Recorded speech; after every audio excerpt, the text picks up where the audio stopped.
Okay, we had technical difficulty. Okay, so did you hear that? So yeah, I have to redo it. Can you hear me?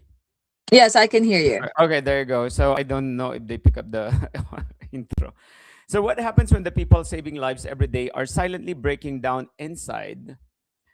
Healthcare professionals are some of the strongest people we know, but burnout, exhaustion, anxiety, and stress are becoming the hidden epidemic in healthcare. Tonight is not just another interview. This is a real conversation about mental wellness, emotional resilience, stronger healthcare from the inside out. I will be your host for today, Christopher Waikoko, the current chairman for the Nurse Founder Forum and allied healthcare entrepreneur. And tonight, I will have my co host as our subject matter expert, psychologist, and a good friend of mine, no other than Dr. Arlene Strugar.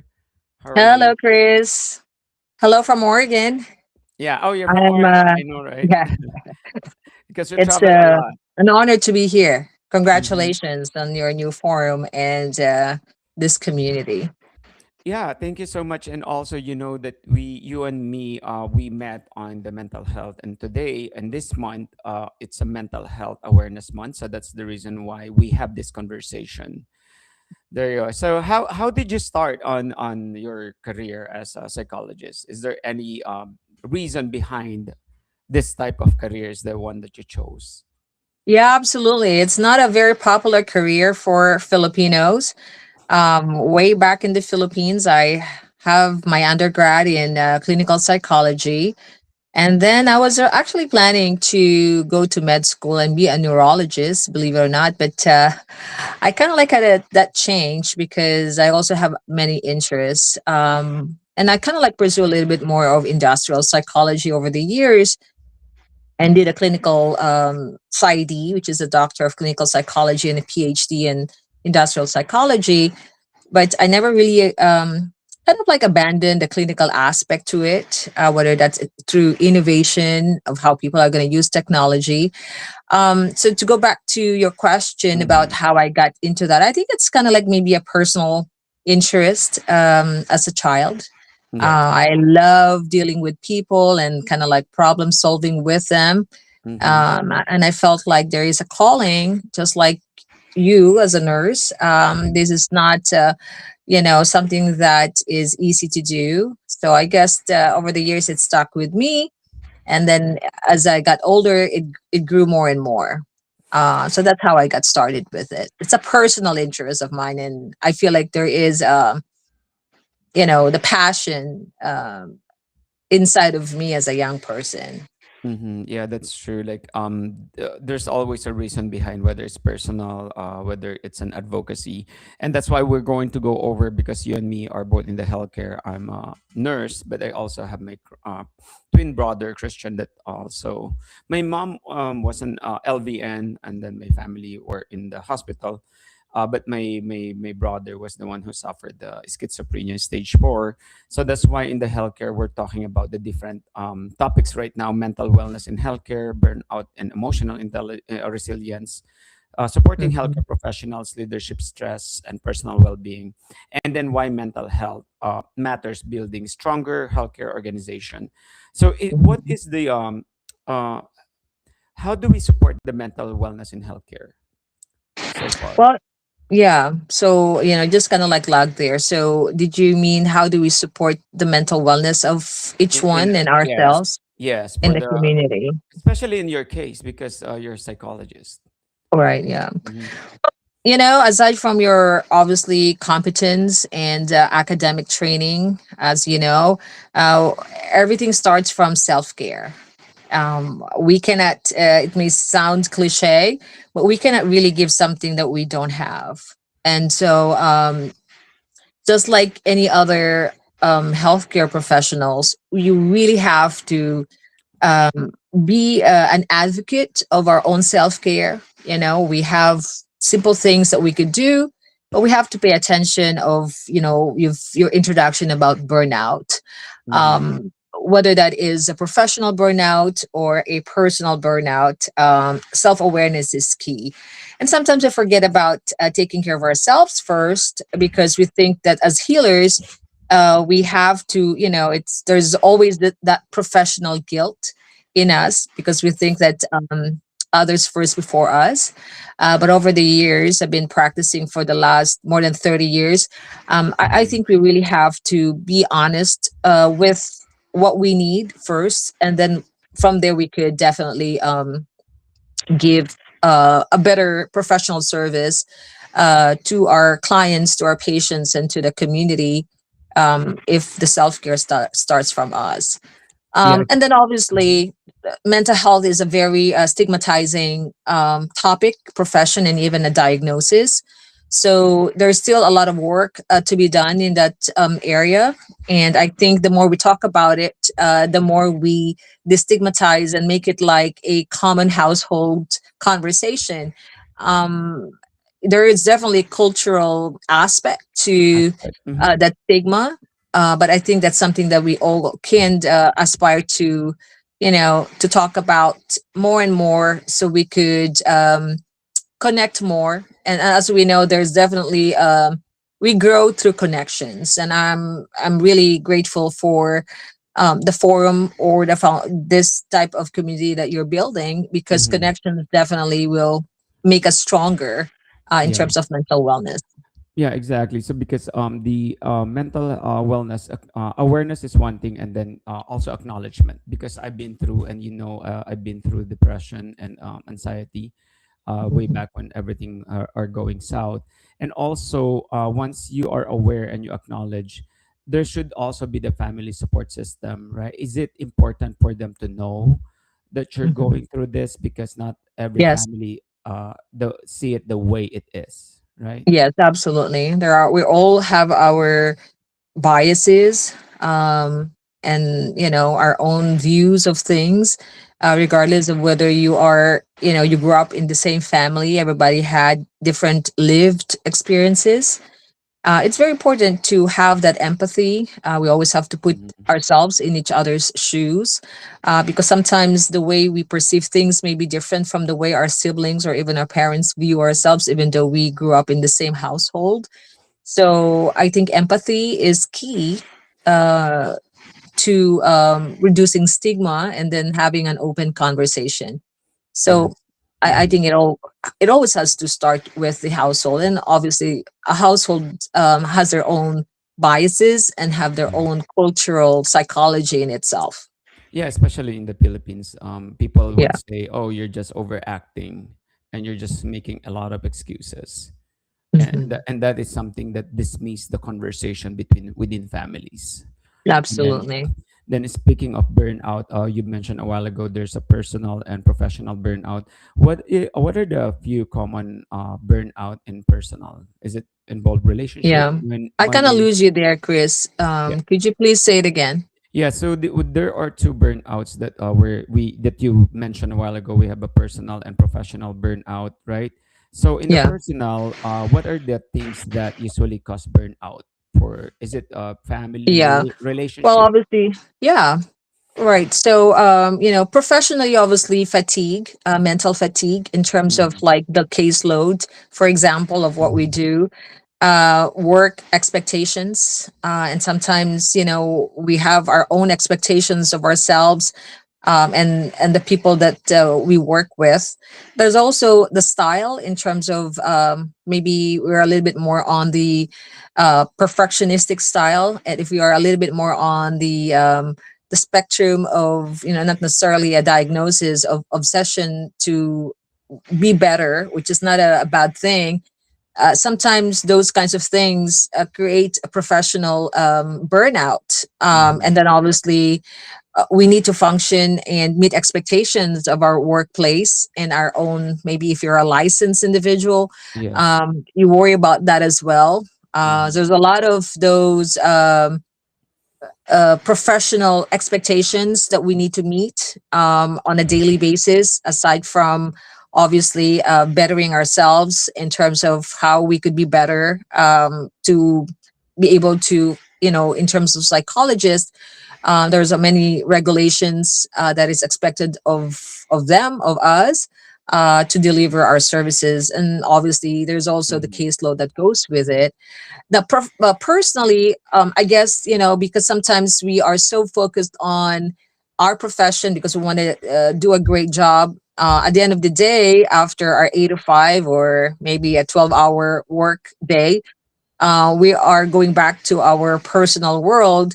And if we don't have the right self care, which starts maybe from lack of sleep, Mm-hmm. nutrition, hydration, exercise, Mm-hmm. maybe our own, we suffer from our own chronic illnesses, pain, Mm-hmm. and our obviously we have our own worries in our family, as well as financial and Mm-hmm. our own aspirations.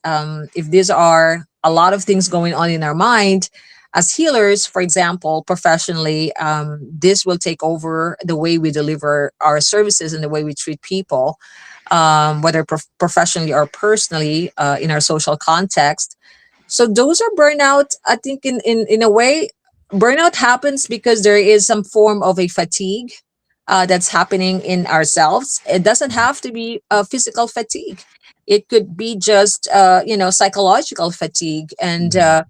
sometimes we put that under the rug and don't mention it because we don't also have a good way to connect To express. or Mm-hmm. express our needs, because sometimes there's that guilt, Mm-hmm. and maybe an embarrassment to seek help. So Mm-hmm. those gonna cycle down to some form of a burnout, Yeah, but eventually. that's what I've noticed. I've been dealing with so many, like my batchmates are nurses. They work nights and day, and then also the demand of workloads they're carrying. They said the more that they study, the more responsibility that they feel that they have to do. Mhm. Do you recommend that everybody need to have at least 1 or 2 day off in a week? Would that help? Absolutely. I think there is always a way to distress and enjoy yourself outside of work. Rest is very, very important, because obviously, for whatever reason, we tend to overextend ourselves to care for others. As a result, we neglect to take care of ourselves. So I think, a little bit of being detached and doing other things, rest or sleep, for example, or having other things that are enjoyable in our lives, leisure, those are the kinds of things we should be always prioritizing. As I've said in my opening statement, Mm-hmm. um, we cannot really provide what we never had. And if we have no, maybe a sense of self care, it will definitely our work will definitely be affected by that lack of self care. Yeah, so that's why we would like to acknowledge our audience wherever you are. Just put what work do you do and also what state or city. You're welcome to the show. So with this, for the healthcare, especially not just the career, but also people, the more that it gets harder when you're running your business, and you and I have a company and the career as well, right? How do we Hmm. protect our mental health while still leading this too? That you're a psychologist, but you Hmm. also have your company, right? Hmm. Yeah. You Mm-hmm. know, I actually am a big fan of journaling. Journaling. I Okay. yeah, Mhm. I do journal a lot, and I want to do it more like a paper and pencil Mhm. or paper and pen, because there's definitely some sort of like a kinesthetic connection or visual connection when I write stuff. But obviously, Mhm. you don't have to do it that way. You could definitely do it digitally as well with your phone or with your computer. But I think the whole concept of that is to unload some cognitive overload in your head, Yes. and Mhm. I find it to be very helpful if I do that on a daily basis. I would Mhm. like to see what I have. I don't necessarily put that all in my mind and rely on my memories. And it kind of like gives me also a validation when I see that I have accomplished things. I number things when I do journal of the things I do. I definitely am a big fan of that. Numbering things and then crossing it out and checking it. Is Right. actually has a great way to kind of like tell your brain that you have accomplished this and this is already done deal, right? And then Mhm. obviously that has to be carried on to the next day or to the week, because I do have like a daily planner. I do have then my weekly planner, and then I have a monthly planner. Oh Um, wow. So you see creating, all. yeah, Mhm. yeah. I actually have just published a book with this at lulu.com. I'll share that to the audience. Oh yeah. And I actually could, maybe if people are going to comment here, and then you could actually draw a prize and I'll give that to the person for free. Yeah.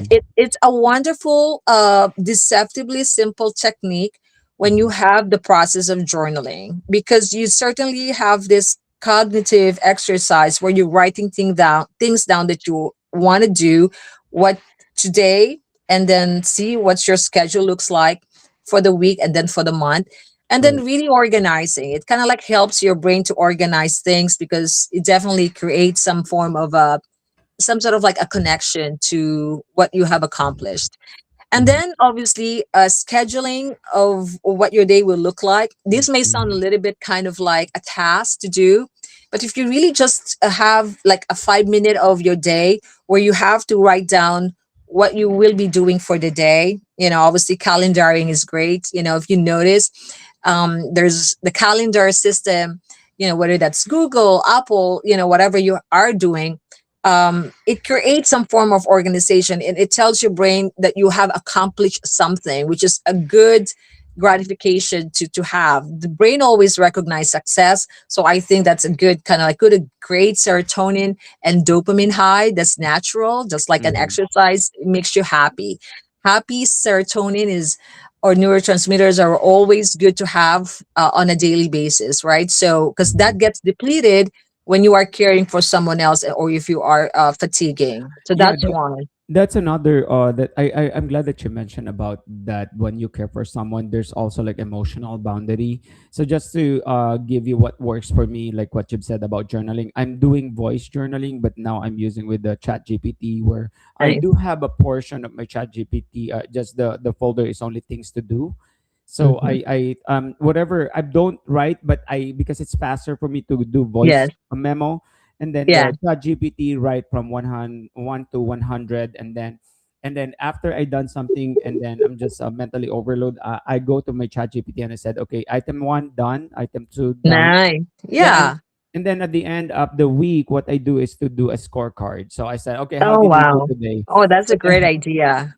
So my score last time was 70, and then this time is 82%. So I felt rewarded, even though Yes. there's are tons of things to do. And then I said, can you prioritize my Oh, things? nice. Yeah, that is something that Mm. people that maybe aware or maybe not aware that you could also do a chat GPT in certain And it's aspects. free, right? And Unless you have a, yeah. yeah, it's free because you know, like how our thoughts are. Even you're driving, you're eating, you have, oh my god, I need to do this, right? Maybe it's Hmm. personal and professional stuff.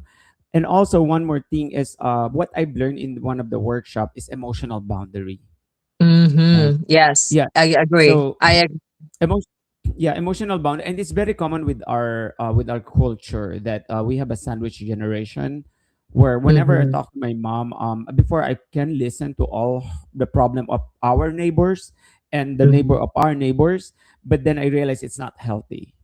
Hmm. That's why Yeah. yeah, that's why I said it's important for you guys to tell to your even to your friends, like whenever I'm with my friends and if it's Thanksgiving or Christmas, let's not talk about taxes, right? I'm Yes. here Yeah. to catch up, and I'm also here for you to know that I'm Christopher, I'm your friend, I'm not your tax expert Yeah. right now, and do not Yeah. bring me referrals. I do appreciate the referrals, but Mhm. there's always the right time. Yeah, absolutely. No, actually, it's great. I like that Chat GPT where you could do organize a voice tone and as a voice note, and then rank it. Gives you that gratification. So it's almost as if you exercise and you have accomplished things. The brain likes those kinds of appreciation and successes, right? So that's great. And then to your point, boundaries, right? As a Mhm. psychologist, I am. I try not to be a therapist or a psychologist to my friends and families, because I think that's Mhm. a default Yeah. that they expect me to have maybe an opinion or an analysis of what's going on. I think I've kind of really practiced that I am just a normal person with them, and not to kind of therapize the conversations. It gives you that comfort to know that then it gives you that vulnerability that I could also learn from them as well. I'm not always gonna should be the expert in the room. I found out that my friends and families, if I really kind of just be among them and let go of my title and my work, that I actually learn and actually being nurtured by the people around me. So I think that's a good one. Yeah, the other thing that I also learned that it doesn't mean that when you go in a vacation in the Philippines with your family, it doesn't mean that you're recharging. Sometimes you're also being like what you said, being a counselor. So Mhm. one friend of mine, he suggested there's a beauty of being by yourself, going Yeah. somewhere like Europe, travel for 2 weeks. It have you Mhm. ever done that, like traveling by yourself without anyone? Yeah, actually, when I was younger, and I was single, yes, I've done that. Travel by myself. I've enjoyed it. Watch movie by themselves. Nowadays, it's kind of like a little bit weird to do that, but I think there's always, sounds cliche, enjoying the company of yourself, right? Attending workshops, for example, by myself, where my kids and my husband is not there or my family members are not there. And sometimes I bring, a family member to do things together. That's great. Mm-hmm. And sometimes I do actually spend a portion of my day. I literally wake up early when no one else has been awake to actually have my tea break and then my journaling. And then sometimes I go to my favorite, coffee place or tea place where Yes. I just really enjoy the company of myself. The quiet time kind of like silence my Mm-hmm. brain and gives me that sense of comfort. Because sometimes I don't know how it is to be by myself, and sometimes it gives you that feeling of company, even though you're by yourself. So it's kind of like a strange. It's a great exercise to Mhm. have. Yeah, that's why there's I have this acronym that I do, PAME, Mhm. which means first thing in the PAME. morning is prayer, letter next A is affirmation, then M is meditation, and then E is exercise. So I think that that's I highly I encourage. like that. Yeah, it's so easy to remember because like when you put it all together and I don't put acronym on it, I don't know which one to go to do first. Yeah, acronym is a great mnemonic, right? Yeah. It's kind of like it's a good thing to not forget, especially when you're busy. I like acronyms. I think that's a good one. With natural, which a segue to what we're talking about, we do Mm-hmm. have RES, which is recognize, empower, and support. Recognize it. So it's easy to kind of like recognize means we do our natural mental health training and certification. Mm-hmm. Recognize meaning we teach them to recognize but not diagnose, but to recognize symptoms and crisis and how crisis looks like, by Mm-hmm. giving them some more clinical background, just kind of like an FYI to them, what to say, not to say, err on the side of safety. And then we have empower, which is like we empower them to you know understand themselves, who they are, and their family members. We have techniques as well, and some evidence based kind of research that we pull together to share to our students. And then support, right? Support. So Mhm. support is a way to who to call, where to call, when to call. And then kind of sometimes, to your point, we do have some of those emotional boundaries and dependence that we have to be more aware of. But at the end of the day, I think going back to your mnemonic and acronym, those are really great way to remind ourselves, and then avoid those cognitive overload. Mhm. And then I think those are really great brain hacks. Yeah, I just want to ask something. It reminds me of the one coach that told me fidgeting. Does fidgeting help? Hmm. The spinner, something that Yeah, you hold yeah, them. exactly. I don't necessarily make fidgeting as a clinical kind of like a diagnosis. Yeah. Obviously, sometimes it's part of kind of like a criteria for attention hyperactivity disorder, ADHD, or even Mm. ADD, Mhm. or anxiety. But I think it's a form of a release for people to kind of like express some energetic kind of like overload that's happening in their body. Mm-hmm. I actually find it to be helpful for people, and I think it should not be, be looked at as some sort of like a disadvantage or a weakness for people. So I think Mm-hmm. it, that to answer your question, that helps. Yeah, so for our viewers out there, what helps you recharge mentally after a stressful day, please comment below.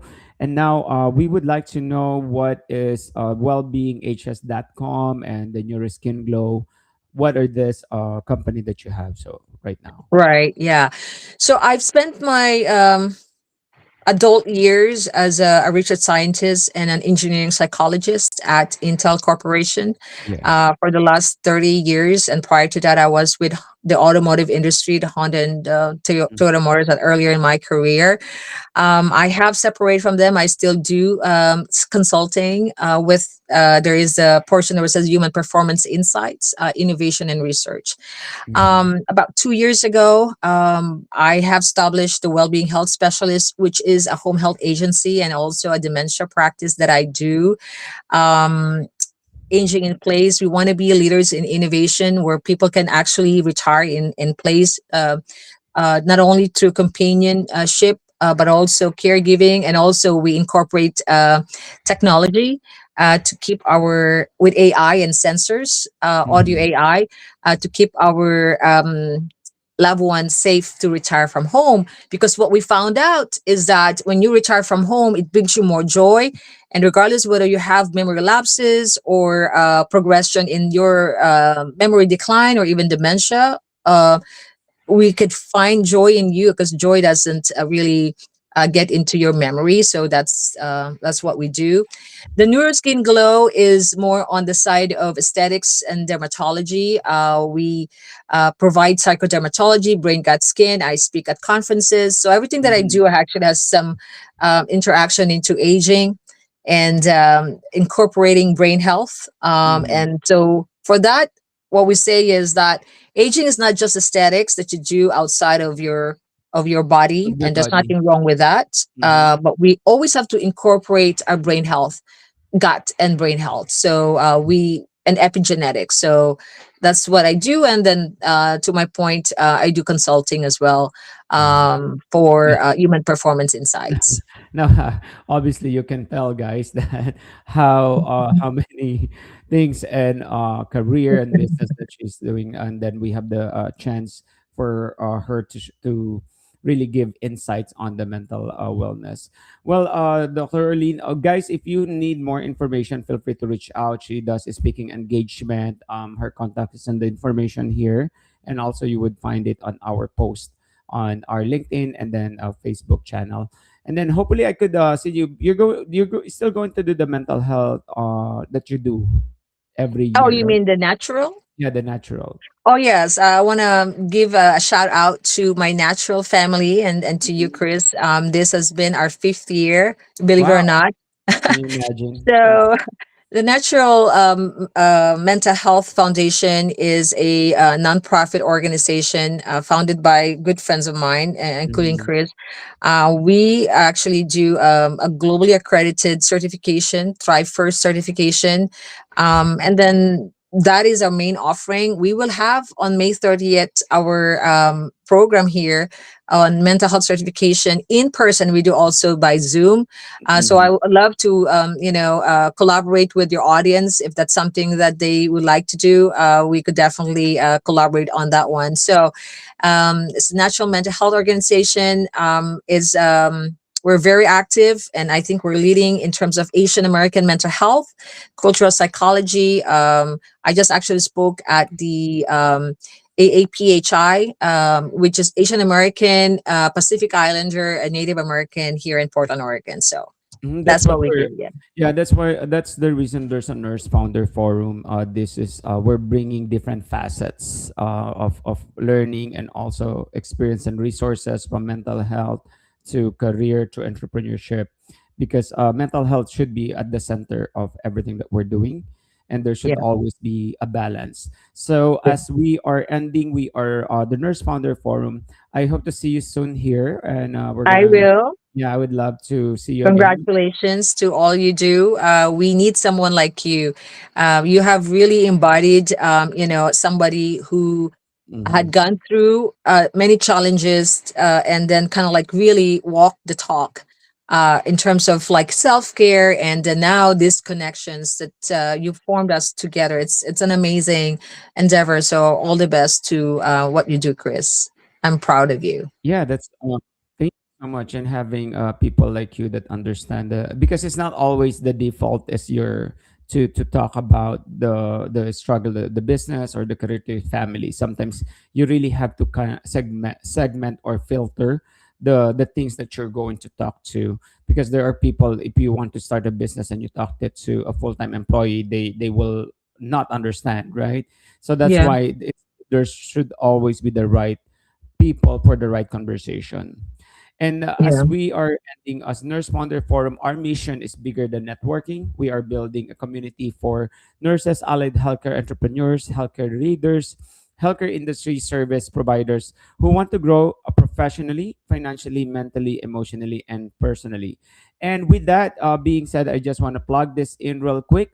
So we launched our April 23rd is the launching and official opening of the Nurse Founder Forum locally, but we have so far 2,600 members online, and we're doing another mixer. So for this May 21 here, guys, if you're in Dallas, you're welcome to join. We are have our spotlight sponsor, Bert Witherspoon. He's going to talk about he is a consultant on how to manage effectively the company or any type of clinic in healthcare. So, guys, if you don't have your ticket, please scan. And then also on July 25, after, so there's two more mixer after this. We are going to have the first ever annual Nurse Founder Forum Conference. There you go. So Oh, that's we're bringing different panelists, and hopefully, I we're going to make this happen. There's 3 to 4 panelists that we're bringing from med spa, from home health, from AI, and then real estate. But then because after that we're going to do it maybe twice a year, and we're bringing like you in a different field as one of our panelists. So that's why we are just so excited that this is happening, and we can't wait to be part of that. All right, so guys, thank you so much. thank Please you. if you have comment, please text. If you need to know more information about the July 25 text forum to 956-425-9926. If you are feeling burned out, stuck, or looking for a stronger community and opportunities in healthcare, join our Nurse Founder Forum group on Facebook. We already have a LinkedIn and Instagram. Tonight's conversation, as we're ending, reminds us that success in healthcare is not just about performance. It's about people. A strong healthcare system start with mentally healthy healthcare professionals. Thank you again, Dr. Arlene Strugar, Thank for you sharing so your much. My pleasure. expertise and insights with our community. And to everyone watching, you are not alone in your journey. This is more than a forum, this is a movement of healthcare professionals building stronger careers, businesses, leadership, and lives together. Again, guys, stay tuned. We always do this every Tuesday live chat, 7 p.m. Central Time, and Nurse Founder Forum. Thank you, guys, and have a good day. Thanks. Ikaw na dyan.